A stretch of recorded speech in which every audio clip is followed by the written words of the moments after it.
Halo Halo semuanya. semuanya. Kami kelompok 7 akan mempresentasikan hasil analisis jurnal kami dengan judul klasifikasi kandungan gizi pada makanan. Sebelumnya perkenalkan, nama saya Dina Lisa Indra, NIM 2523000095. Perkenalkan, nama saya Syarul Mubarok, NIM 2523000076. Perkenalkan, nama saya Ibn Rulkifar, NIM 2523300105. Oke, di latar belakang ini ada 4 poin. Yang pertama ada pola makan tidak sehat. Rendahnya pemahaman masyarakat terhadap kandungan gizi berkontribusi pada peningkatan penyakit tidak menular seperti diabetes, hipertensi, dan obesitas. Poin kedua yaitu kebutuhan analisis otomatis. Perhitungan dan pengelompokan gizi secara manual tidak efisien, terutama untuk data pangan dalam skala besar maupun industri FMCG. Poin ketiga ada peran machine learning. Di session 3, CNN, dan SVR menawarkan cara sistematis untuk mengklasifikasikan makanan berdasarkan komposisi gizi secara cepat dan konsisten. Yang terakhir, poin 4, ada interpretabilitas vs akurasi. Di session 3 unggul dalam keterbacaan aturan keputusan, sementara CNN dan SVR unggul pada akurasi prediksi citra maupun numerik. Masalah sederhananya yaitu masyarakat sering tidak tahu kandungan gizi makanan yang mereka konsumsi, sehingga rawan penyakit tidak menular sering terjadi. Menghitung gizi secara manual juga tidak efisien untuk skala besar. Disinilah di session 3 dan machine learning berperan. Selanjutnya yaitu 5 studi yang dikaji. Yang pertama ada sistem klasifikasi pangan berbasis nilai gizi. Yang kedua, klasifikasi buah dan sayuran segar atau busuk. Yang ketiga, klasifikasi jenis sayuran dan info nutrisi. Yang keempat, pengelompokan makanan berdasarkan kandungan gizi. Yang kelima, analisis gizi berbasis machine learning prediksi kualitas FMCG. 5 studi ini terbagi 2 pendekatan. Dua studi pakai decision tree untuk data gizi tabular, 2 studi pakai CNN untuk klasifikasi citra makanan, dan 1 studi pakai SVR untuk prediksi kalori numerik. Oke, selanjutnya ada pengelompokan makanan dengan decision tree atau CART. Di sini ada struktur pohon keputusan. Yang pertama ada lemak. Jika lemak lebih dari 10 gram maka tinggi lemak. Selanjutnya ada protein. Jika proteinnya itu lebih besar dari 15 gram maka tinggi protein. Lalu jika ada kalori kurang dari 120 maka rendah kalori atau tinggi karbo. Selanjutnya ada data dan metode. Ada 3 poin. Yang pertama, 100 data makanan dari tabel komposisi pangan Indonesia atau TKPI.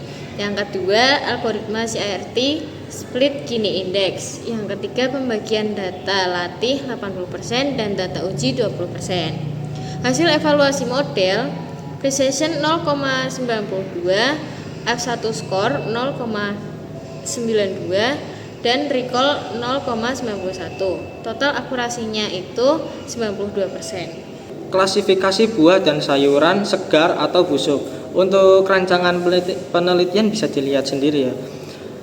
Dan untuk akurasi training yaitu 90,42%, akurasi validasi yaitu 94,21%, akurasi testing ada 80,83%, rata-rata F1 score 80,96%. Untuk slide selanjutnya yaitu klasifikasi sayuran dan penyedia info nutrisi otomatis.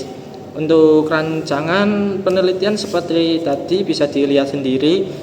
Dan untuk akurasinya yaitu yang pertama akurasi training 92,8%, akurasi validasi 95,83%, akurasi testing 95,67%, dan akurasi confusion metric ada 96%. 2 studi berikut ini pakai citra gambar. Studi kedua mengklasifikasikan buah dan sayur segar versus busuk. Akurasi testing 80,83%. Studi ketiga lebih canggih, mengenali 15 jenis sayuran sekaligus otomatis menampilkan info nutrisinya dengan akurasi testing 95,67%. Perbedaan akurasi ini karena dataset studi ketiga jauh lebih besar dan arsitekturnya lebih dalam. Selanjutnya yaitu prediksi kalori dan grade kualitas pangan FMGG. Rencana penelitian.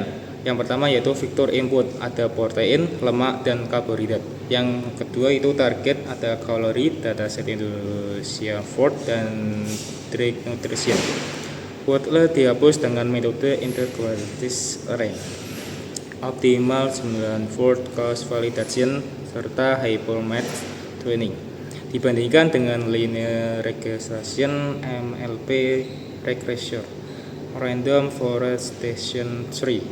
Hasil prediksi kalori diklasifikasi ke grade A lebih dari 200 kcal dan B 201 sampai 400 kcal dan C lebih dari 400 kcal. Lalu diimplementasikan sebagai aplikasi streaming. Dan ini ada bagian tabel R angka 2, skor modelan terbaik bisa kalian lihat sendiri, dan serta perbandingan R pangkat 2 antar model. Selanjutnya itu perbandingan kelima studi. Di sini ada satu tabel, bisa kalian lihat ada studi dan metode, data, fokus klasifikasi, hasil utama. Kalian bisa lihat tabel itu dan saya akan menjelaskan cuma studinya doang. Yang pertama Bulu dan Talakwa. Dan yang kedua Munfaati dan Witanti, ketiga Halawa dan Basir, yang keempat Rahayu DKK, serta yang terakhir itu Marjuniati Putri. Jadi kalau kita rangkum terlihat pola distribusi unggul di keterbacaan meski datanya itu kecil. CNN itu butuh data yang besar tapi akurat untuk citra dan CVR paling akurat untuk data numerik. Jadi bukan soal metode apa yang mereka gunakan atau apa yang terbaik, tapi mana yang paling cocok dengan jenis data yang kita punya. Selanjutnya yaitu ada insight lintas studi. Yang pertama ada decision tree untuk interpretabilitas.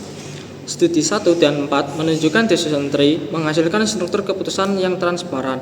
Lemak sebagai atribut pemecah utama, cocok untuk edukasi gizi dan rekomendasi diet. Yang kedua, CNN untuk klasifikasi citra. Studi 2 dan 3 membuktikan CNN efektif mengenali jenis maupun kondisi segar atau busuk pangan dari citra dengan akurasi meningkat seiring data dan kedalaman arsitektur. SVR untuk prediksi numerik. Studi 5 menunjukkan SVR dengan tuning hyperparameter mengungguli model lain, linear regression, random forest, MLP, dan decision tree dalam memprediksi kalori dan komposisi makronutrien. Integrasi nutrisi otomatis. Studi 3 memperluas CNN dengan basis data gizi terstruktur, menghubungkan klasifikasi citra langsung dengan informasi nilai gizi bagi pengguna.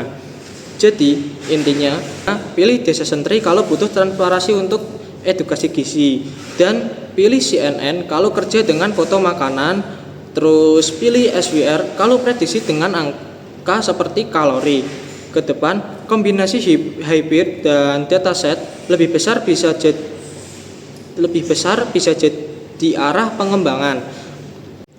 Jadi untuk kesimpulannya, pertama decision tree, CNN, dan SVR masing-masing menawarkan kekuatan yang berbeda, yaitu interpretabilitas, pengenalan citra, dan akurasi prediksi numerik. Yang kedua, pemilihan metode bergantung pada jenis data yang tersedia.